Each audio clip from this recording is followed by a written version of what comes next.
Today is Grandparents' Day. Really? Really? To celebrate Grandparents' Day and to highlight the importance of intergenerational relationships, I have asked people to email in their stories of their own personal intergenerational relationships. Right. And I thought I would read some to you. Oh, I like that, yes. This is in support of Intergenerational England's Talking Generations campaign. So, the first one. I was granny reared, so I can understand, Jess, the way that you and Norma get along so well and the fun you have together. I have been there because my mum and I lived with my grandparents. My mum was a single parent and only 18 when I was born in 1946. My grandma and I were so very close. She taught me everything because my mum had to work full time. She taught me how to read, cook and much more, but most of all how to love my family. My grandparents had 7 children who were my aunts and uncles. It was a very loving family. Sadly, my grandma passed away when I was 12 years old. It totally broke my heart. I thought that she would always be there. I know that my grandma is my guardian angel to this day. Even now that I am 78 years old. Oh. I still think of her and the things she would say and the things she would do and the laughter that we had. That kind of bond is difficult to forget. I love how close you are, Jess and Norma. You remind me of myself and my granddaughter Imogen. Ever since the day of her birth, the bond was there. She stayed with us such a lot as her mum, like mine, was a single parent and had to work full time. Imogen is now 24 years old and we are very, very close. She can make me laugh until I cry and I have to beg her to stop. Like you are, Jess, with Norma, she will do anything for me. If she is out shopping, she will phone me to see if I need anything. She will often offer to take me out for the day when she isn't working. She knows how to make me laugh and how to trick me. She is always sending gifts and texts telling me she loves me. She once sent me a video of herself crying and saying, "Nan, I love you so much, I hurt inside." That's a lovely description, isn't it? I knew what she meant because I feel the same way. I would be delighted if you use my story.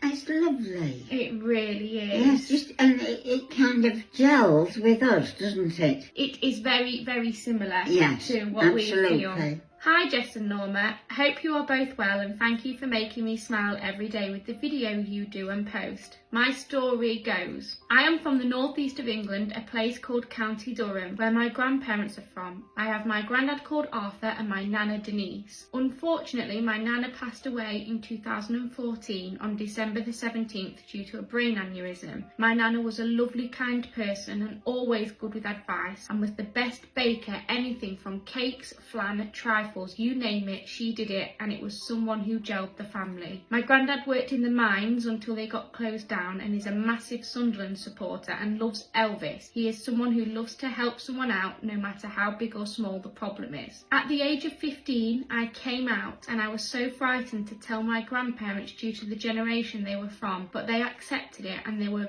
very, very supportive of my lovely, yes. Very, very supportive of my sexuality, and I would always say that was the biggest thing for me growing up, even now at the age of 27. I can easily say my nana herself was a big role model in the family, and with her passing she never got to meet my nephews or my partner Andrew, but I can say she would have loved them and adored my partner as well. It's coming up to 10 years this year of her passing. Thank you for sharing my story. Lots of love, Callum. That is nice. That is a lovely story. Yes, it is. It's sort of that period of time in our lives. Yeah. They all seem very similar to our feelings, don't they? There's a common theme that the elderly relative is the rock of the family. Probably you're right. I mean, it all sort of comes back to you. Then you get this on here. Yeah. And it's lovely. It really is. Yeah. Nana and me, our story. First of all, I would like to start out by saying that I cry while watching every one of your videos. They bring to mind such fond memories and yet a deep longing in my heart. You see, my name is Jess too, and I also had a nan who I loved dearly. We made memories and laughed constantly, just like you and Nan. She's in heaven now, but I know she would absolutely get a kick out of your videos. We would probably be making some of our own too. My nana was an artist, a goofball, and one of my very best friends. She loved ice cream and always had a jar of candy on the counter. It was almost certainly stale, even though she was convinced it wasn't.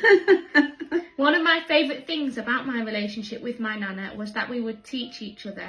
I would teach her the silly nonsense of the lingo all the kids were using, like cray or slay, or how to use her iPhone. She got her first one at 89. Oh, good for her. And she would teach me the finer arts of painting, sewing, or making homemade apple sauce. Looking back now, I wish I had understood how precious it was to have someone who could teach me so much. Oh, to have one more day learning from her. Please keep making videos with your sweet Nan, but most importantly, keep learning from her. You'll not regret it for a minute. Love, Jess and Nana. Oh, that's very kind, isn't it?